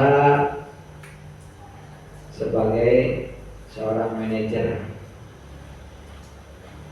yaitu guru berbuat sesuatu bersama dengan murid. Tadi ya, keyakinan kelas itu harus dibuat. Kita harus bisa menjadi seorang manajer. Kemudian mempersilahkan murid mempertanggungjawabkan perilakunya. Ini nanti konsekuensi tadi ya. Kemudian mendukung murid agar dapat menemukan solusi atas permasalahannya sendiri. Jadi membantu siswa untuk menemukan solusi. Manajer ya. Seorang manajer telah memiliki keterampilan di posisi teman maupun pemantau. Jadi posisi manajer itu lebih di atas posisi daripada teman, sudah melewati ya, memantau. Dengan demikian bisa jadi di waktu-waktu tertentu kembali kepada dua posisi tersebut bila diperlukan. Jadi saat kita berada di posisi manajer, guru sebagai manajer bisa saja suatu saat ada beberapa kejadian yang kita harus menjadi sebagai teman atau sebagai pemantau. Ini seorang guru yang posisinya sebagai manajer akan berkata begini, apa yang kita yakini? Kalau ada permasalahan ya, apa yang kita yakini, kembali lagi ke keyakinan kelas tadi. Makanya keyakinan kelas ini sangat penting ya. Apa yang kamu yakini? Apakah kamu meyakininya? Jika kamu meyakininya, apakah kamu bersedia memperbaikinya? Jika kamu memperbaiki ini, hal ini menunjukkan apa tentang dirimu? Apa rencana kamu untuk memperbaiki hal ini? Jadi sebagai seorang manajer itu kata-katanya seperti itu, tapi syaratnya harus sudah ada keyakinan kelas dulu.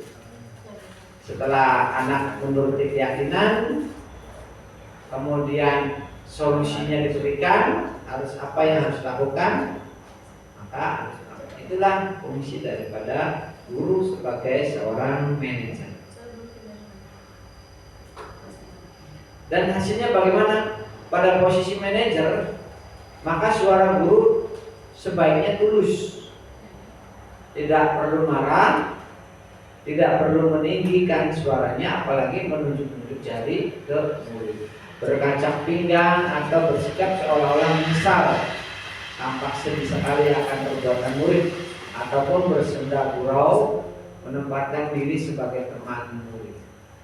Ini hasilnya nanti ya.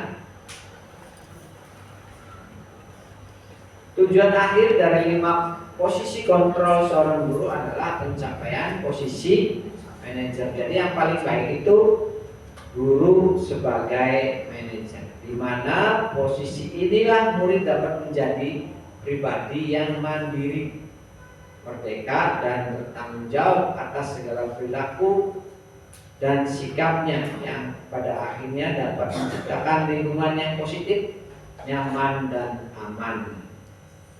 Tuh, itu tadi ya. Sekarang masuk ke materi terakhir, yaitu segitiga restitusi.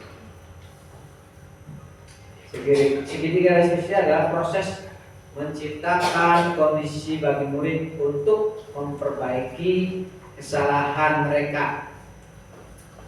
Jadi restitusi ini merupakan proses menciptakan kondisi bagi murid untuk memperbaiki kesalahan mereka, sehingga mereka bisa kembali pada kelompok mereka dan karakter yang lebih kuat menurut dosen tahun 2004. Restitusi juga merupakan proses kolaboratif yang mengajarkan murid untuk mencari solusi untuk masalah mereka, membantu murid berpikir tentang orang seperti apa yang mereka inginkan dan bagaimana mereka memperlakukan orang lain. Nah, ini kenapa disebut segitiga? Di sini ada segitiga restitusi. Yang isinya adalah, yang pertama adalah memvalidasi tindakan yang salah. Memvalidasi tindakan yang salah. Satu. Yang kedua, menanyakan keyakinan kelasnya. Seperti keyakinan kelas apa yang kita telah sepakati, kemudian kamu ingin menjadi orang seperti apa. Yang ketiga adalah menstabilkan identitas. Jadi setiap orang pasti pernah melakukan kesalahan. Kamu bukan satu-satunya yang pernah melakukan kesalahan. Kemudian ini adalah menstabilkan identitas. Yang berikutnya adalah validasi tindakan yang salah. Nanti saya kasih contohnya ya, ini lebih ini lagi gitu, Pak.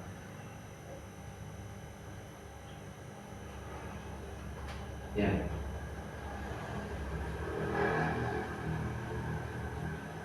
Sebelum ke contoh kasus, jadi begini ceritanya ya. Saya sudah mempraktekkan segitiga restitusi ini seperti ini gambarannya Bapak Ibu biar nyambung dulu. Pada suatu hari kelas 6 ya, kelas 6 ada permasalahan. Permasalahannya si siapa? Bumi ya, namanya Bumi itu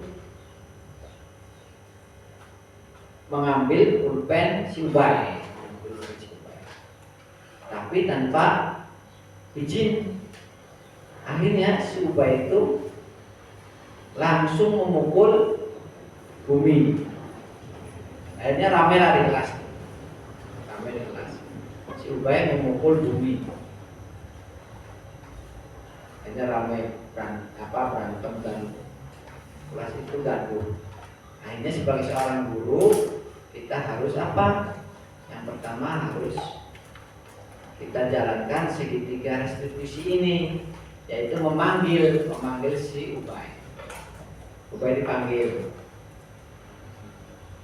Si Ubay dipanggil karena si Ubay yang memukul ya. Jadi pertama kali dipanggil itu tidak boleh langsung dimarahi.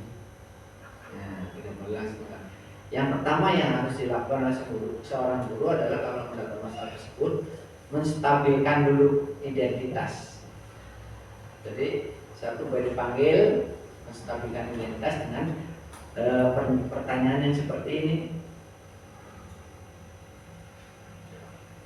Ubay, tahu nggak Ubay dipanggil ke kantor? Iya Pak, itu gara-gara Bumi mengadukan saya tanpa izin. Tadinya saya memukul. Ya, pertama yang harus dilakukan adalah menstabilkan identitas. Caranya begini seperti ini. Baik. Setiap orang itu pasti punya kesalahan.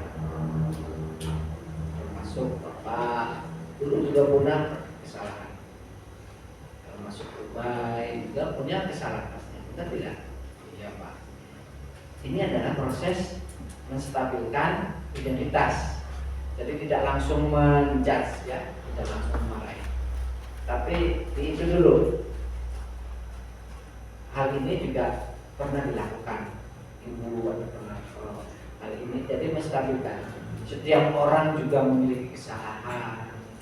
Itu namanya menstabilkan identitas. Nah, si bayinya juga nanti, oh iya saya itu tidak disalahkan sekali nih. Baru yang kedua, baru masuk ibu dengan keyakinan kelas yang sudah disepakati nantinya ya.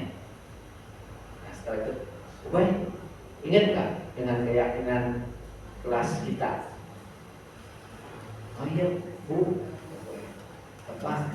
Ya Pak, ada apa keyakinan kelas kita? Kita itu sama teman tuh harus apa? Saling menghargai, saling menghormati. Nah, kalau upaya memukul teman itu menghormati tidak, termasuknya menghargai tidak. Baru kita arahkan si anak berarti sudah mengakui kesalahan. Mengakui kesalahan dia Pak, memukul itu tidak baik. Kalau kamu dipukul mau tidak? Tidak, karena dipukul sakit. Jadi setelah identitasnya itu ya, setelah menstabilkan identitas baru menanyakan keyakinan. Makanya keyakinan kelas itu harus ada tuh untuk sebagai dasar langkah kita yang kedua. Jadi si anak tuh melanggar keyakinan, mengakui kesalahan. Nah, baru setelah itu yang ketiganya yang kita munculkan. Ini menyatakan keyakinan. Baru yang ketiganya masuk kita memvalidasi tindakan yang salah. Coba kira-kira adakah cara yang akan dilakukan supaya dia tidak terjadi lagi kerusuhan? Atau bagaimana sih kira-kira solusinya apa biar masalah ini teratasi? Jadi akhirnya si Ubah itu nanti, ya Pak, nanti saya minta maaf ke Bumi. Akhirnya seperti itu. Jadi 3 hal ini yang akan kita laksanakan ya. Yang pertama menstabilkan identitas, yang kedua kembali lagi ke keyakinan kelas, yang ketiga solusi apa biar tidak terjadi lagi, biar masalah ini selesai. Itu yang kita lakukan kalau ada permasalahan. Jadi jangan langsung ke poin yang ketiga, misalkan kamu harus minta maaf, kamu harus ini. Dan kita harus ngayuri dulu ke anak-anak tuh, yaitu dengan menstabilkan identitas. Ya, setiap orang tuh pasti punya kesalahan.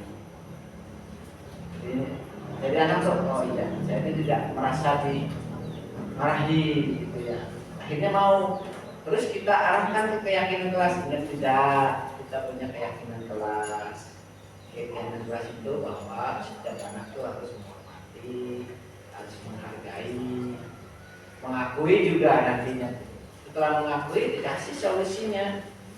Harus bagaimana kita ke,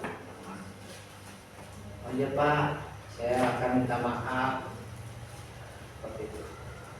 Jadi insya Allah kalau kita melaksanakan tahapan segitiga restitusi ini, siswa juga akan terarah nantinya sampai menemukan solusinya. Berbeda dengan misalkan sudah dipanggil, misalkan kita tidak punya dasar keyakinan kelas, suruh minta maaf. Meskipun di pandangan kita sudah bersalaman, tetapi masih ada hati yang terluka misalnya ya. Anak-anak kalau saya berantem, ini salaman juga mau salaman di depan guru, tapi hatinya masih sudah keluar dari kantor tuh, masih hatinya masih jengkel ya. Insya Allah kalau kita laksanakan segitiga restitusi dan teknik untuk pemanggilan siswa itu tidak harus bersama, misalkan satu-satu, insya Allah akan terselesaikan. Seperti itu ya. Dan mudah-mudahan kita bisa melaksanakan, mempraktekkan nantinya ya. Jadi langkahnya sebelum ke segitiga restitusi ini, Bapak Ibu harus punya keyakinan kelas yang dibuat bersama murid sebagai dasarnya itu ya, biar nanti bisa dilaksanakan ininya segitiga restitusi. Baik Bapak Ibu yang saya hormati, demikianlah pemaparan diseminasi budaya positif di sekolah kita. Saya atas nama calon guru penggerak mohon maaf apabila ada kekurangan. Saya tutup, saya akhiri. Wabillahi taufiq wal hidayah. Wassalamualaikum warahmatullahi wabarakatuh.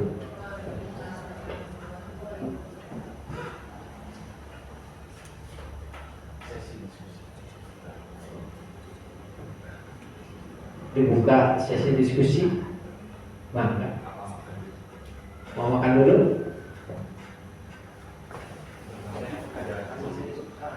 Foto bersama nggak Pak? Iya. Ada sesi diskusi kan? Apa ini masa jam? Dan seperti itu Pak. 2 jam aja. Iya. 2 jam Pak, ngeri kuatan ya. Kalau nanti dulu pengen ngomong sesuatu. Udah ya Pak ini. Sebelah sini juga. Udah. 2 jam. Tentunya Pak.